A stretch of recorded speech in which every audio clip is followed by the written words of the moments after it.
Resident Evil 3 Remake, a title that I played for the first time back in 2022 and had a not so great opinion on. I've beaten every Resident Evil I've ever played, but this was the first one I actually didn't finish because I simply didn't want to play anymore. Now, 3 years later and having played the original, I wanted to come back and find out why. I wanted to know why I couldn't bring myself to finish this game and if it was really that bad. Despite the controversy around this remake, I see another post every other day absolutely praising this game, and with my personal experience, I found myself wondering, am I really missing something special? So, with an open mind and an optimistic attitude, I revisited this title, and after finally completing it, I've gathered my final thoughts.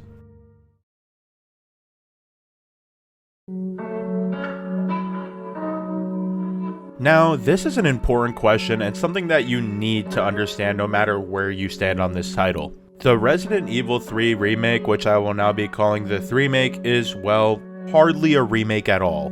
About 15 minutes into my playthrough, I remember telling myself, well, this is just a different game entirely. I mean, when I found myself meeting Carlos and his squad at the very beginning of the game, it really dawned on me that the only way I could find enjoyment was if I tried to not think about the original. The 3-make simply piggybacks off of the 1999 title and is almost misleading in its existence.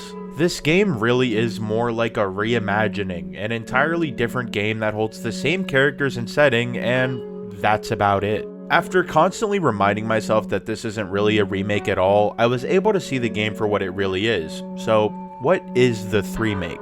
The 3-make is a new-gen Resident Evil title that falls in line with both remakes in terms of gameplay and general feel. If you are a newer Resident Evil fan and really only started playing the series with the RE Engine titles, you'll probably like it. If you're a longtime fan, especially for those of you who started with the classics, I think that opinion will vary much more. The 3-make is not a love letter to its longtime fans, it's a game for the newer audience, and this is a fundamental aspect to keep in mind.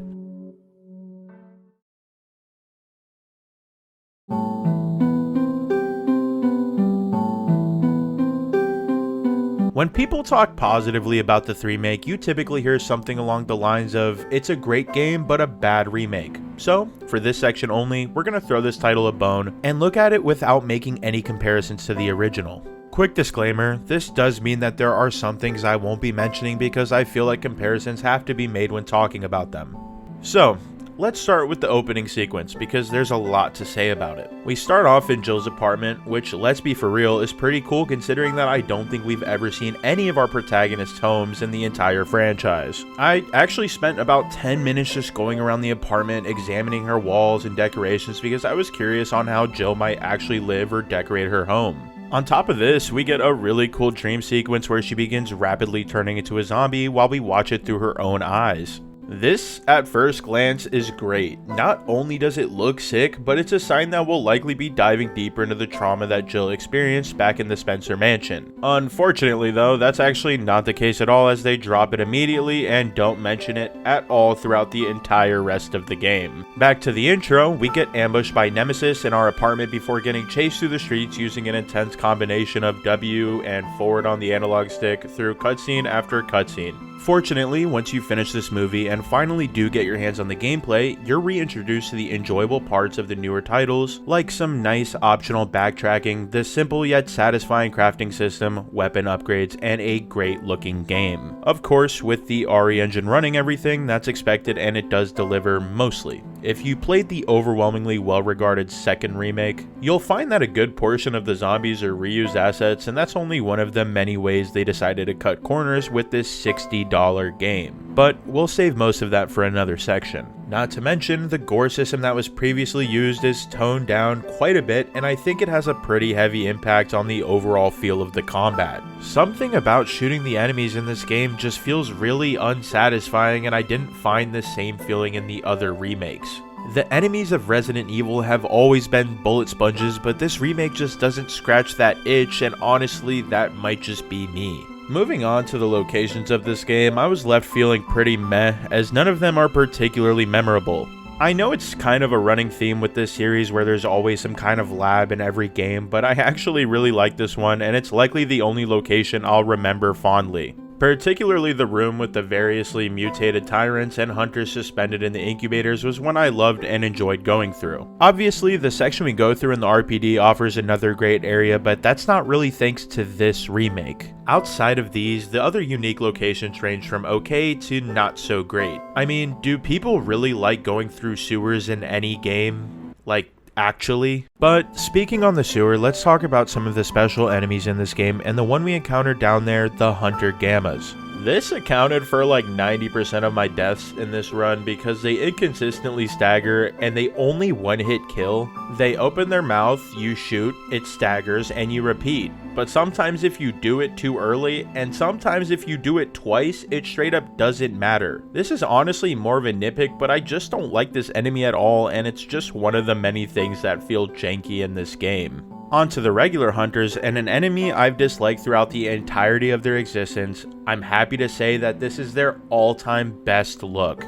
The hunters actually look like scary bioweapons and finally lost that cartoony look that they previously had. I still dislike enemies with insta-kill attacks, and fighting them as Carlos is a drag, but their new design genuinely makes me like them more. Aside from the gameplay and locations of the remake, the story on its own, not comparing it to the original of course, is fine. Despite its changes, I still didn't find myself hating it and feel that it's not worth having a huge, drawn-out critique on, especially for newcomers to the series. Hell, Jill even gets her own wildly over-the-top action scene where she shoots Nemesis with a railgun so strong that it shatters the ground beneath her and she's completely unfazed. I can't even judge this, bro. I think Chris punching the boulder is kinda peak, so yeah. Overall, this game's biggest flaws, without making comparisons, are its short length, unsatisfying combat, unremarkable locations, and how weirdly underproduced it feels. From the reused assets, short game length, and dumbed down combat, it's impossible to ignore. For an extremely beloved title in this series and the previous success of the RE2 remake, there are no excuses for the lack of love that was put into this game, and I've only covered the surface.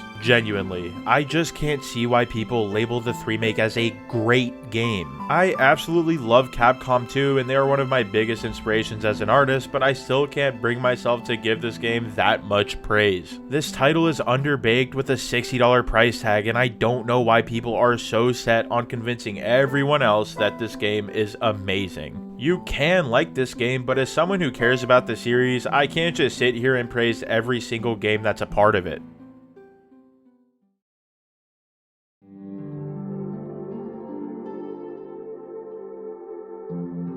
With all the base criticisms out of the way, we are finally going to cover the meat of the remake's flaws. In relation to the original, this title absolutely falls in comparison, and there's so many things to discuss, so let's get into it and address the horrendous amount of cut content. Remember way back when the Resident Evil 1 remake dropped, kept everything in the game, and expanded on it? This game does the exact opposite of that and removes an abysmal amount of content while adding nothing more. Starting with Raccoon City itself, the best part of the original, we get an extremely stripped down and linear husk of what it used to be. Exploration in this game is non-existent, and the city is dumbed down to a few streets with a few shops. In the original game, we had locations like the gas station, the press office, city hall, and larger street sections, but in this game, none of it. The city itself provides no optional routes, and that's simply because the maps have been made too small to do so. The remake took that special allure from the original and said, hey, you're gonna play this game one way and one way only. In the original, going different routes in Raccoon City would give you unique cutscenes and interactions you would have missed if you went any other way. This idea is completely scrapped in the remake, as it takes the gameplay route of pushing you from one location to the next and removing any open-endedness that was previously prioritized. And please don't tell me how they added more locations and replaced what was missing. Be so for real. You're not talking about the tiny sewer section, right?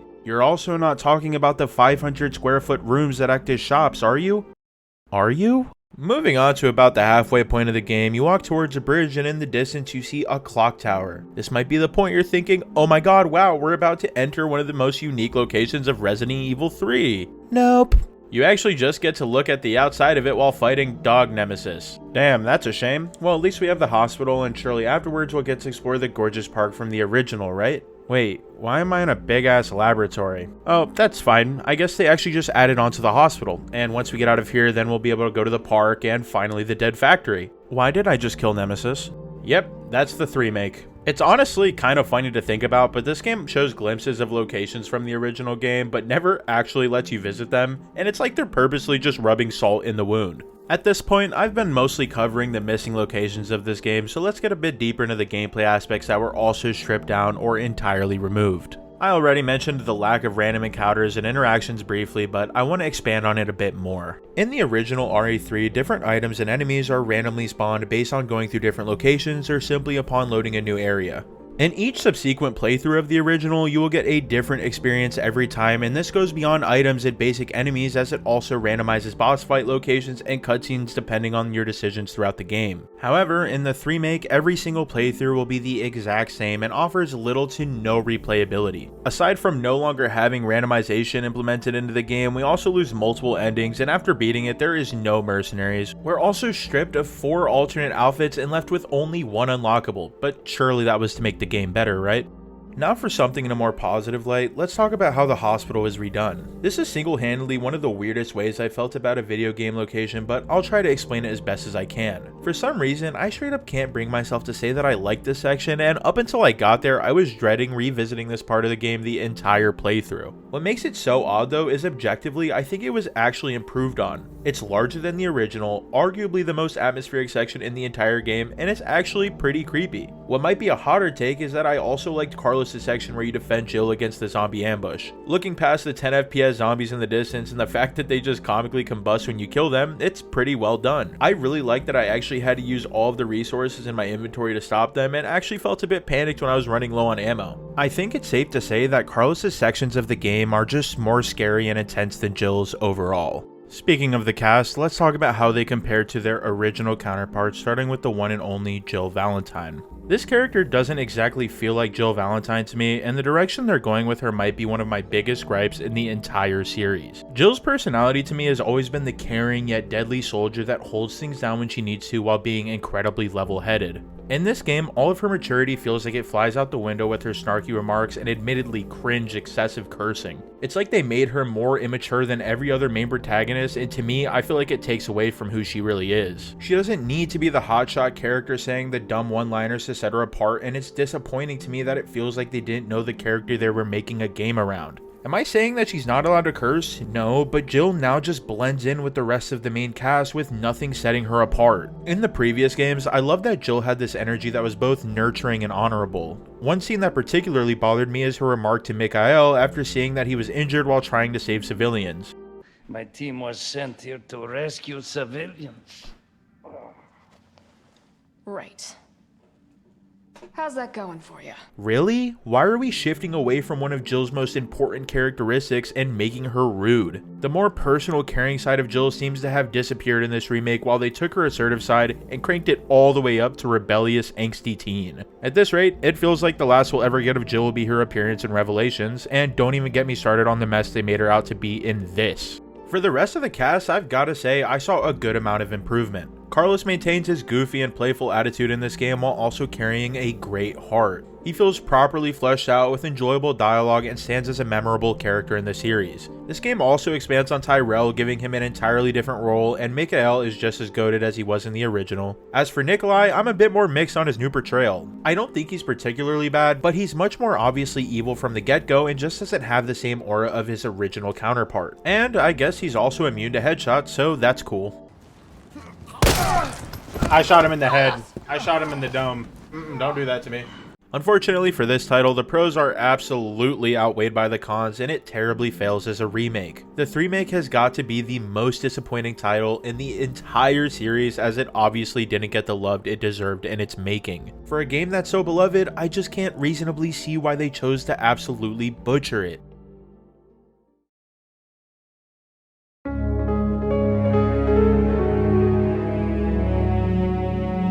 A lot of you might have been watching this video and were thinking, why hasn't he talked about Nemesis? Well, that's because I think Nemesis deserves his own section. This remake took the main antagonist of the game and watered down so much of his presence that I have a bit more to say than just a few words. The buildup and suspense from the original is completely disregarded as we encounter him at the very beginning of the game. In the original, we hear of his existence from a terrified Brad that warns us about an unknown enemy hunting down STARS members. This moment, occurring a while before his first appearance, builds up that suspense suspense and worry as you don't know when you'll run into this unknown entity. And when you finally do, we watch him brutally murder Brad right in front of us. This build up to his character provides a much more impactful introduction to Nemesis. In the remake, Nemesis appears at the very beginning of the game, fails to kill Jill over and over again, and by the time we escape the apartment, Brad is dying to a zombie. Yeah, the zombies in Raccoon City killed more STARS members than Nemesis does in this game. He literally doesn't kill a single one. Also, something else I noticed is that Nemesis is constantly aura farming in this game, and not in like a Dark Souls cover way, but more like a really trying hard to make Nemesis intimidating kind of way. In the original game, there's not these drawn out shots of Nemesis in interactive cutscenes or shots where he could kill you but just doesn't.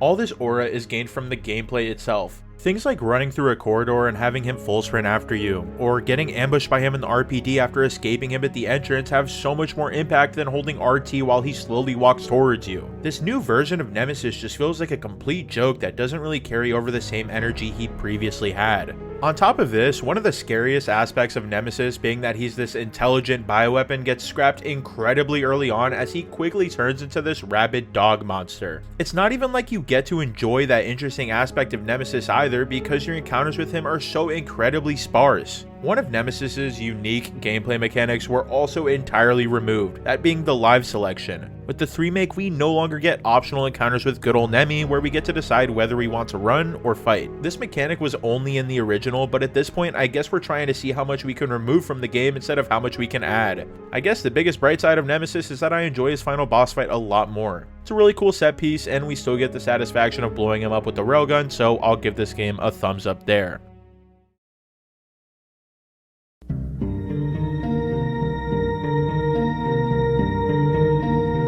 Finally, we have found ourselves at the art design portion of the video, and I have to say this is likely the most critical I will be of any Resident Evil thus far. When it comes to this series, its art direction has always been immensely inspiring to me, but this game falls disappointingly flat. Starting with the most heartbreaking redesign in this game is Raccoon City itself. In the original 1999 title, the surroundings had a beautiful energy that was both scary and surreal. That being because Raccoon City had a unique layout that didn't look like I was just going through the standard New York City you see in every other game. The original city had this incredibly unique blend of an American city that follows the layout and similarly structured alleys of Japanese towns. I absolutely loved this about the original, and with the remake it's made out to be much more generic. The lack of distinctive environments carries throughout the rest of the game, as I can't say any of its locations stood out to me. I will say though, to the 3make's credit, that the problems I have with this game's locations wouldn't be as prominent if I wasn't making comparisons to the original. The original game had a super distinct art style that makes it stand out in a way that's hard to forget. It's unfortunate that this game removed two of my favorite locations from the original, being the clock tower and park, as I think it would have aided in giving this game something much more memorable. Onto a topic a bit more difficult to be lenient on is the lack of Raccoon City's atmosphere. There is straight up no ambient noise while walking through the streets, and that is an absolute crime. It was literally so quiet, I actually went into the menu to check if I accidentally had any of my sound sliders turned down, but I didn't. Hold on, is there no music?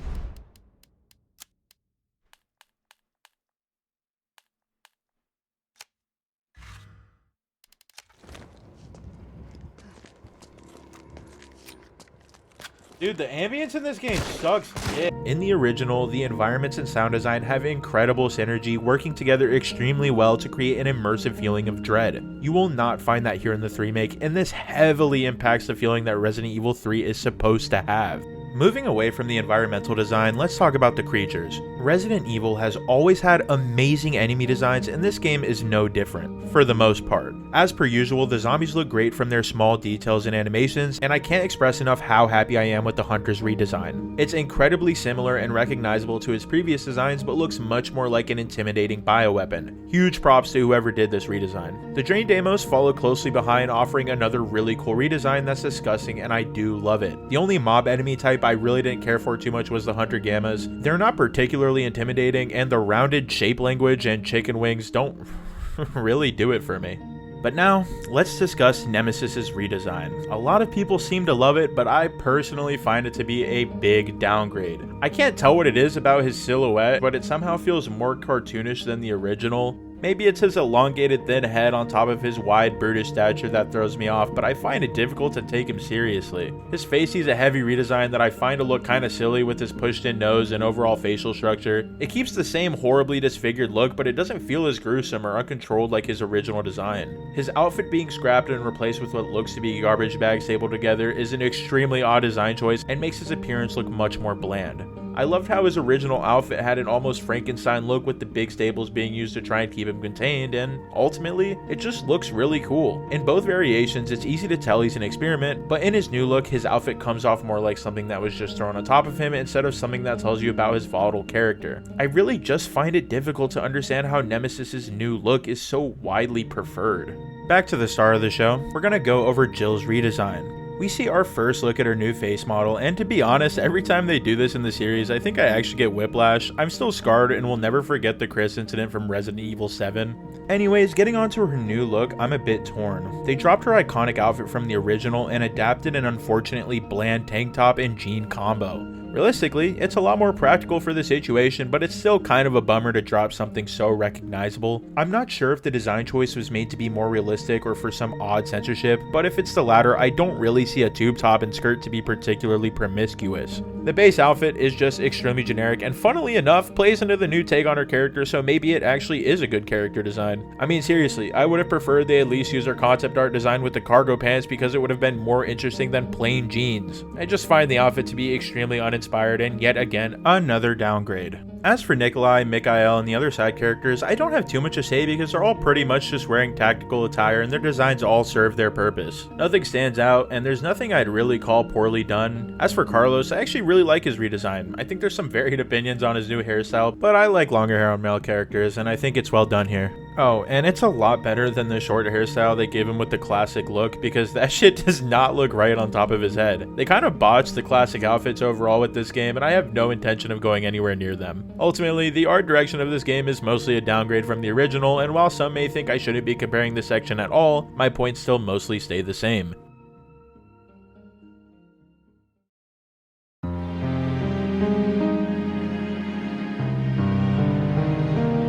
Now it's time to officially rate the Remake and give it my final score. Starting with the gameplay, like I mentioned earlier, it carries a lot of the enjoyable aspects over from the other remakes. The in-game systems mostly feel good, but the combat itself is oddly lacking. It seems to have less impact than the other titles and just doesn't hit that satisfaction level for me. It's not by any means horrible, but it's also not phenomenal. I'll give it a 7. As for the story, I don't really have any major nitpicks to discuss and I think it is generally fine. It's not poorly done whether or not you like the changes made to it, and I didn't feel at any point like it was particularly bad. I'll give this section a 7 as well.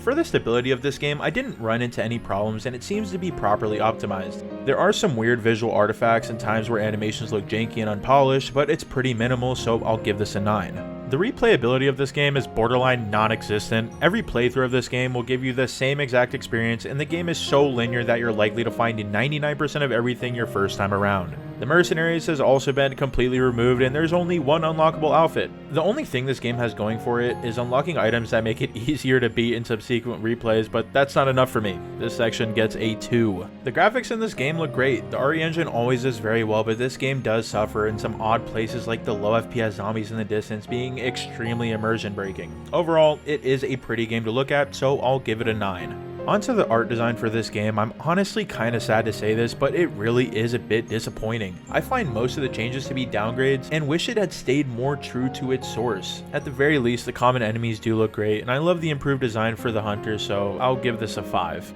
For the final section, which I have specifically added for this game and any remake titles I cover for this series, I don't have much more to say. This game is the furthest thing from a love letter that I've seen in any remake, and it's an absolute bummer to think that this is the last rendition of Resident Evil 3 we'll get for a long time, if not forever. This section gets a 1.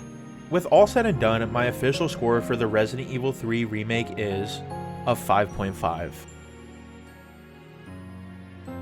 So, this has been my official review on the Remake. Some of you might be thinking, after 5 years, why come back and make a video on this game? Well, it's because I'm someone who deeply cares about this series. I really want it to strive and grow in a way that both old and new fans can enjoy, and I think you have to be critical about the things you love when it's necessary. This title left a lot to be desired, but luckily Capcom seemed to take the hint, as the RE4 Remake turned out to be an amazing game, and I'm happy that they're going in the right direction. If you enjoyed this video, feel free to check out my others, as I do like to cover old and new games. And if you didn't know, I also do make art, so if you want to see it for yourself and support me, my links are in the description. A like and a subscribe are always appreciated, and as a final note, I have to say at the very least that this truly is the best Resident Evil 3 remake I've ever played. Thank you for watching. Restaurant. Yo, you know they intentionally put a fat ass zombie trying to break into the restaurant.